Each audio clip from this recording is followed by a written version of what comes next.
ఓం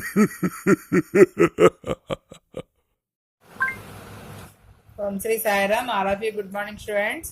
ఈరోజు మీకు అరణ్యకాండలోని రామలక్ష్మణులు సీతను అన్వేషిస్తూ పంపా సరస్సు తీరానికి చేరిన వృత్తాంతాన్ని రాయండి అనే క్వశ్చన్ చెప్తున్నాను. మారీచుడిని చంపి శ్రీరాముడు వెనకకు ఆశ్రమానికి బయలుదేరాడు. మారీచుడు బంగారు లేడీ రూపంలో వచ్చాడు కదా రాక్షసుడు. అతన్ని చంపేసి, అతను దొరకలేదని చెప్పి అతన్ని చంపేస్తే అతను ఓ రామ సీత అని అరుస్తూ ఉన్నాడు కదా. అందుకని ఇంకా సరే అతన్ని చంపేసి ఇతను ఏం చేశాడంటే రాముడు వెనక్కి ఈ పంచవటి ఆశ్రమానికి వచ్చేసాడనమాట.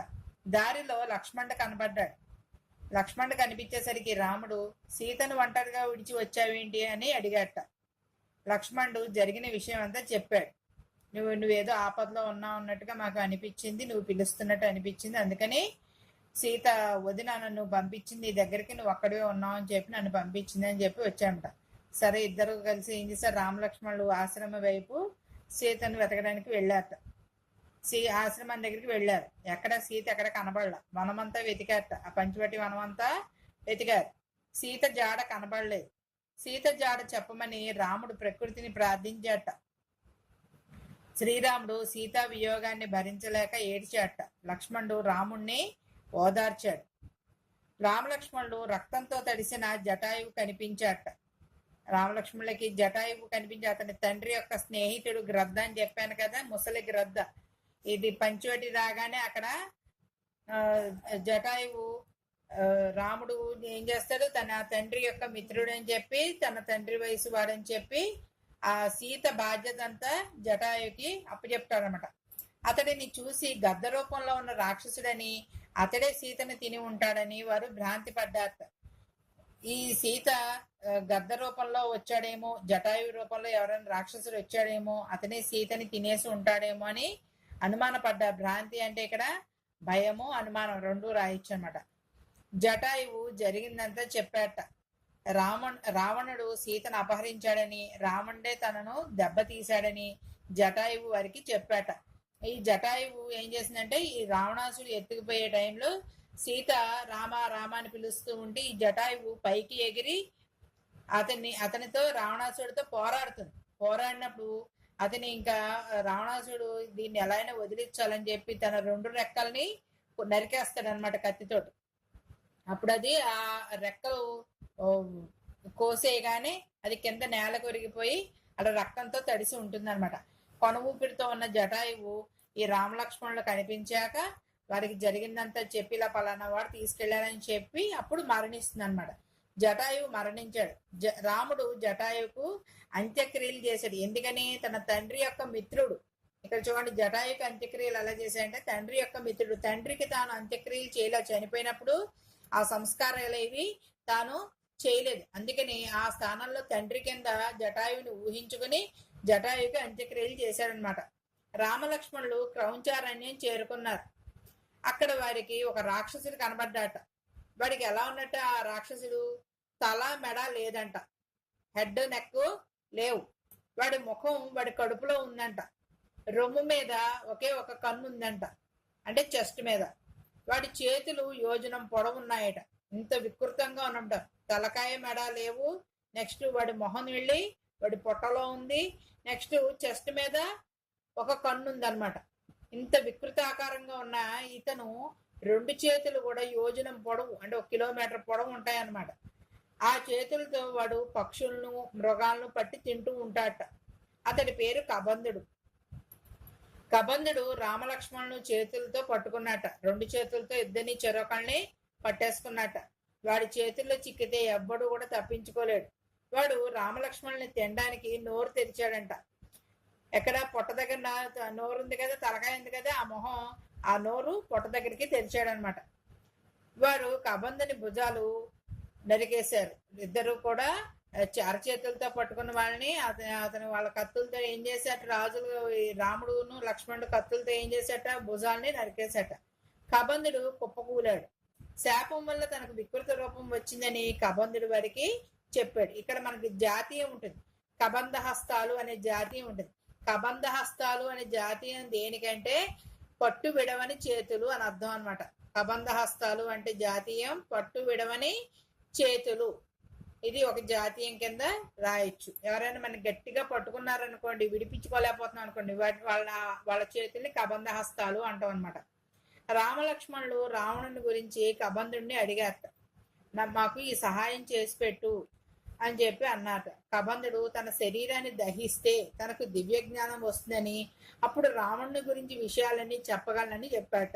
నేను శాపంతో ఇలా ఉన్నాను రాక్షసుడిలాగా, నా శరీరాన్ని, ఈ శరీరంతో నన్ను దహించి అంటే కాల్ చేస్తే నా శరీరాన్ని, నాకు దివ్య జ్ఞానం గుర్తొస్తుంది, నేను ఒక దేవతను, నాకు దివ్య జ్ఞానం గుర్తొస్తుంది అని చెప్పి అప్పుడు మీకు అన్ని వివరాలు చెప్పగలను అని చెప్పాట. రామలక్ష్మణులు కబంధుడి శరీరానికి అగ్ని సంస్కారం చేశారట, నిప్పుల్లో కాల్చారు. కబంధుడు దివ్య దేహంతో వచ్చి సీతాదేవి దొరికే ఉపాయం వారికి చెప్పాట. సుగ్రీవుడితో స్నేహం చేయమన్నాడు. కబంధుడు స్వర్గానికి వెళ్ళిపోయాడు అనమాట. రామలక్ష్మణులు శబరి ఆశ్రమానికి వెళ్ళారు. ఎటు వెళ్ళమన్నాడో అటే వీళ్ళు వెళ్ళారు. ఆ పంపా నదీ తీరంలో శబరి ఆశ్రమం ఉందన్నమాట. ఆ శబరి అంటే మనకి రామదాస్ పిక్చర్ లో దమ్మక్క అనే ఒక బోయ కన్య, బోయ మహిళ ఉంటుంది కదా, ఆవిడ అనమాట. శబరి రాముడికి పండ్లు పెట్టింది. ఆ శబరి కూడా ఎన్నాళ్ళ నుంచో వేచి ఉందన్నమాట. ఆ రాముడు రాక కోసం వేచి ఉందన్నమాట. అప్పటికే తాను చాలా ముసలిదైపోయింది. ఆయన ఆ పంపా సరస్సు తీరంలో పళ్ళు అవి ఉంటే అవి తీసుకొచ్చి పెట్టింది. ఆ భక్తి ఎలాంటిదంట, ఆ పండు తీయనగా ఉందో, పుల్లగా ఉందో, చేదుగా ఉందో చూసి తాను తిని రాముడికి పెట్టేదన్నమాట. తరువాత శబరి తన శరీరానికి అగ్నికి ఆహుతి చేసి ఊర్ధ్వలోకాలకు వెళ్ళిపోయింది. ఊర్ధ్వం అంటే పైన అని అర్థం, ఊర్ధ్వలోకాలు అంటే పైలోకాలకు వెళ్ళిపోయింది. వీళ్ళందరూ కూడా అగ్నికి ఎందుకు ఆహుతి చేశాయంటే, రాముడు వచ్చాక రాముడికి కావాల్సిన శక్తులన్నీ కూడా వీళ్ళు వాళ్ళ మంత్రజపంతో వాళ్ళ శరీరంలోంచి ఆ శక్తుల్ని ఇచ్చి వాళ్ళు ఇంకా శరీరం చాలించేవాళ్ళు అనమాట. ఈ ఋషులందరూ అలాగే చేసిన వాళ్ళు. రామలక్ష్మణులు ఈ విధంగా పంపా సరస్సుకు చేరారనమాట. ఫోర్త్ క్వశ్చన్ చూడండి. పంచవటిలో సీతారామ లక్ష్మణుల జీవితం ఎలా సాగింది వివరించండి అని అడిగాడు. సేమ్ ఈ క్వశ్చన్ సీతాపహరణం గురించి రాయండి అన్న క్వశ్చన్ లో ఆన్సరే ఇది కూడా. కాకపోతే మీకు ఇక్కడ కొంచెం యాడ్ చేయాల్సింది ఏంటంటే, రాముడు ఆపదలో ఉన్నని సీత లక్ష్మణుని రాముడి వద్దకు పంపించింది కదా, అదే సమయంలో సన్యాసి వేషంలో రావణుడు పర్ణశాలకు ఒంటరిగా వచ్చి సీతను బలాత్కారంగా అంటే బలవంతంగా తన రథంలో కూర్చోబెట్టుకుని తీసుకువెళ్ళిపోతున్నాడు. ఇదంతా మనం తెలుసుకున్నాం. సీత రామానికి ఆకలి వేసింది. జటాయువు రావణుని ఎదిరించి అతని చేతిలో దెబ్బతింది. అదే రెక్కలు ఒరిగిపోయి కింద పడిపోయింది కదా. రావణుడు సీతను తన లంకా నగరానికి తీసుకువెళ్ళిపోయారు. రామలక్ష్మణుల ఆశ్రమానికి తిరిగి వచ్చారు. సీత జారి తెలియక వారు దుఃఖించారు.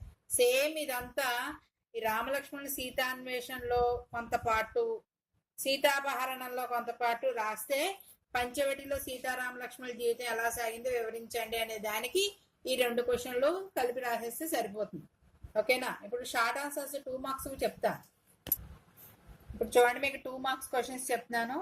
ఫస్ట్ క్వశ్చన్, క్రూరులైన దుష్టులతో పరిహాసం పనికిరాదు. ఈ మాట ఎవరితో ఎప్పుడు అన్నారు? క్రూరులైన వాళ్ళు అంటే క్రూరత్వం కలిగిన దుష్టులతోటి పరిహాసం అంటే ఏంటి?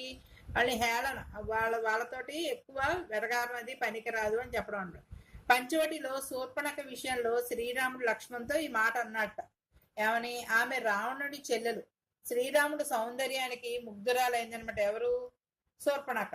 తనని చేపట్టమంది, అంటే తనని పెళ్లి చేసుకోమంది. తమకు అడ్డుగా ఉన్న సీతా లక్ష్మణులను చంపి తింటానంది. రాముడికిను ఈ శూర్పణఖకి అడ్డుగా అక్కడ ఎవరున్నారు? రాముడి భార్య సీత, తమ్ముడు లక్ష్మణుడు, వీళ్ళిద్దరిని చంపి తినేస్తాను అని చెప్పిందంట.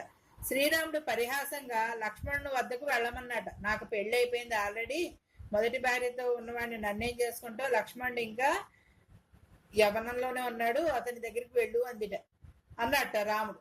లక్ష్మణుడు కూడా పరిహాసం చేశాడు.